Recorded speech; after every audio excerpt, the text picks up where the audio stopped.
विघ्नहर्ता गणपति का गणेश उत्सव भाद्रपद शुक्ल पक्ष चतुर्थी 22 अगस्त शनिवार को मनाया जाएगा। इस दिन भक्त अपने घर में भगवान गणपति को स्थापित करते हैं। ऐसा कहा जाता है भगवान गणपति अपने भक्तों के कष्टों को हर लेते हैं। 10 दिन बाद अनंत चतुर्दशी के दिन भगवान गणेश को विसर्जित किया जाता है। भगवान गणेश को बुद्धि, समृद्धि और सौभाग्य के देवता के रूप में जाना जाता है। गणेश चतुर्थी को शुभ मुहूर्त में भगवान गणेश की स्थापना करना अच्छा होता है। इस बार 21 अगस्त को 11 बजे सुबह चतुर्थी शुरू हो जाएगी। 22 अगस्त को 7:57 पर शाम तक चतुर्थी तिथि रहेगी। राहु काल को हटाकर आप गणपति की स्थापना कर सकते हैं। पूजन का शुभ मुहूर्त दोपहर 12:45 पर है। विशेष मुहूर्त सुबह 11:45 से दोपहर 12:45 से है।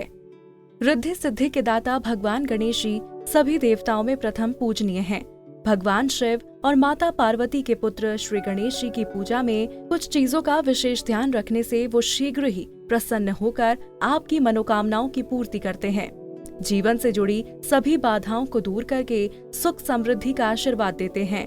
कुछ चीजों के बगैर गणपति बप्पा का पूजन अधूरा माना जाता है। गणपति की स्थापना करते हुए इस बात का ध्यान रखें कि मूर्ति का मुंह पूर्व दिशा की तरफ होना चाहिए। गणेश पूजा शुरू होने से पहले संकल्प लेना होता है। इसके बाद भगवान गणेश का आवाहन किया जाता है। इसके बाद गणपति के मंत्रों के उच्चारण के बाद स्थापना की जाती है।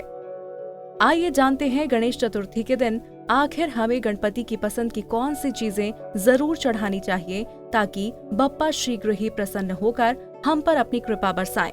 हमें बल, बुद्धि, विद्या, ज्ञान, धन संपदा आदि का आशीर्वाद प्रदान करें। अक्षत, गणपति बप्पा का आशीर्वाद पाने के लिए उनके पूजन में अक्षत जरूर चढ़ाएं। गणपति पूजन में अक्षत यानी चावल का अत्यंत महत्व है, लेकिन ध्यान रहे अक्षत खंडित ना हो। गणपति बप्पा को अक्षत चढ़ाने से पहले उसे पानी में जरूर धो लें और उसे इंद अक्षतम ओम गणम गणपतये नमः मंत्र बोलते हुए चढ़ाएं। भूलकर भी सूखा चावल ना चढ़ाएं। सिंदूर, श्री गणेश जी की पूजा में सिंदूर जरूर चढ़ाएं। सिंदूर को शुभ माना जाता है। इसके प्रयोग से घर में किसी भी प्रकार की बुरी आत्मा या नकारात्मक ऊर्जा का प्रवेश नहीं होता। यही सिंदूर जब विघ्न विनाशक गणपति जी को अर्पित किया जाता है तो उससे अत्यंत शुभ फल प्राप्त होते हैं। दुर्वा, गणपति बप्पा ऐसे देवता हैं जो महज दुर्वा चढ़ाने से ही प्रसन्न हो जाते हैं। श्री गणेश जी को चढ़ाई जाने वाली दुर्वा का सदैव ऊपरी हिस्सा लेना चाहिए। बप्पा को पूजा में दुर्वा का 21 गांठ अर्पित करना अत्यंत शुभ माना गया है। गेंदे के फूल, गणपति महोत्सव प्रारंभ होते ही देश दुनिया में बप्पा का विभिन्न चीजों से भव्य श्रृंगार किया जाता है। श्री कृष्ण जी के श्रृंगार के लिए आप कोई भी फूल का प्रयोग कर सकते हैं, लेकिन पूजा में गणपति बप्पा को अत्यधिक प्रिय गेंदे का पीला फूल या फिर गेंदे के फूल से बनी माला अवश्य चढ़ाएं।